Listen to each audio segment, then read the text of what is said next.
problème technique oblige tous les passagers du vol Mar del Plata à Paris à faire escale à l'aéroport de Ezeiza Buenos Aires. Après une longue attente dans l'avion, l'hôtesse invite les passagers à se rendre dans le hall d'embarquement. Justine se lève, se dirige vers une des cafétérias.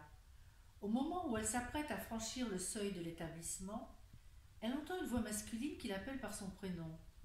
Surprise, elle tourne légèrement la tête et se trouve face à face avec Nikos. Ils ne simulent pas leur joie de se retrouver. Saisis par cette rencontre inopinée, ils tombent spontanément dans les bras l'un de l'autre.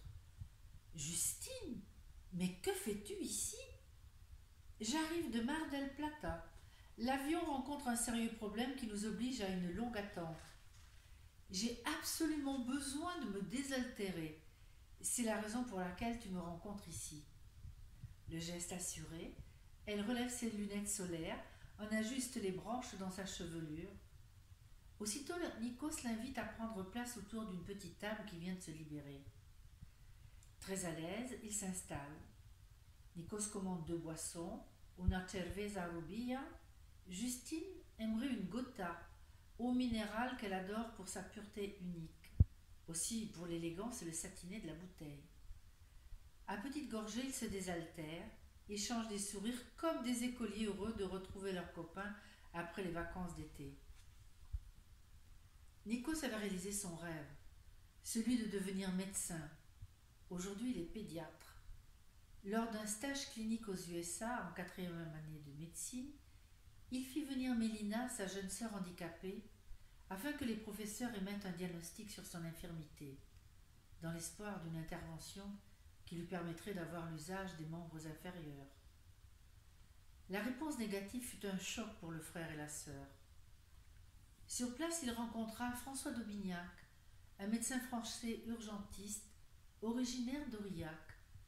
Cet aîné de 10 ans lui fit prendre conscience que sa démarche d'embrasser une carrière dans la recherche médicale était purement émotionnelle. Il n'était pas fait pour la génétique.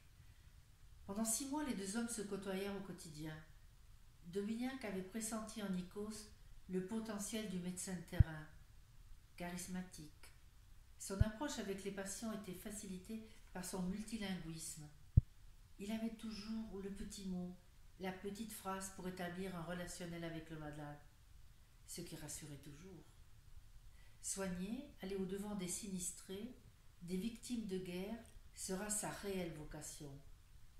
Dès que Nikos obtint son diplôme de médecin interne des hôpitaux, après sa spécialisation, il préféra rejoindre MHF Paris. François d'Aubignac dirige l'institution. Justine et Nikos se connaissent depuis leur adolescence. Durant plusieurs étés, il était venu à Ricvire travailler dans le restaurant de ses oncles afin de pouvoir payer une partie de ses études universitaires. Face à face dans cet endroit particulièrement bruyant, ils ont tant à se dire qu'ils en restent presque muets. Nikos découvre une Justine métamorphosée. Elle a retrouvé ce regard pétillant, cette aisance qui avait tant séduit son public. À l'époque, à bord de son petit bateau, Nikos avait recueilli le moineau blessé, meurtri, désemparé qu'elle était devenue. Il lui avait entièrement consacré sa période de vacances. Au fil des jours, il lui avait accordé une attention particulière. Dans un premier temps, elle en avait apprécié la chaleur du réconfort, sa douceur. Un matin, elle le quitta brutalement. Cette décision, et surtout le silence qui s'ensuivit, avait complètement déboussolé le jeune grec. Aujourd'hui, elle le comprend. En effet, son départ subit fut un tsunami tant pour les siens, pour ses amis que pour elle-même. Le détachement de tous les liens qui avaient forgé son caractère, sa personnalité, sombrait désormais dans le néant. Étant devenue une ombre, mettre sa vie entre parenthèses devenait une question de survie. Justine était partie à la recherche du je ne sais quoi, qui pourrait l'aider à soulever cet horizon fantomatique qui l'enserrait de sa cape funeste. Posée, elle lui confesse qu'en faisant connaissance avec le vide de l'absence, elle se trouvait dans un tel état de fragilité qu'elle pressentait être à la merci de toute chute. elle ne pouvait tolérer que leur amitié puisse pâtir de sa souffrance morale. Elle lui avoue: c'est toi qui m'as donné la force et le courage de partir. Justine, mais qu'as-tu fait durant toutes ces années? J'ai fait des choix qui m'ont permis de trouver l'apaisement. En m'éloignant de la vie publique, j'ai appris à voir les choses telles qu'elles sont, et non pas comme je les avais imaginées, ce qui me permet aujourd'hui d'en accepter les enseignements. Je ne peux que m'en réjouir, répond-il, en lui adressant un sourire approbateur.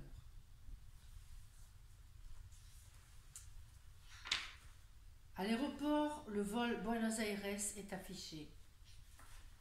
Elle se trouve dans un trouble émotionnel auquel elle ne s'attendait pas. Il s'étreignent sans pour autant s'embrasser en public. En serrant Justine tout contre lui, Nikos, dans le creux de l'oreille, lui murmure: le prisme de notre histoire fait qu'un jour, si tu le veux, nous ne formerons qu'une arête commune. Dès qu'elle arrivera à Paris, elle lui promet d'acheter un nouveau portable. Le sien, elle avait volontairement cassé avant de partir. D'ici quelque temps, elle l'appellera.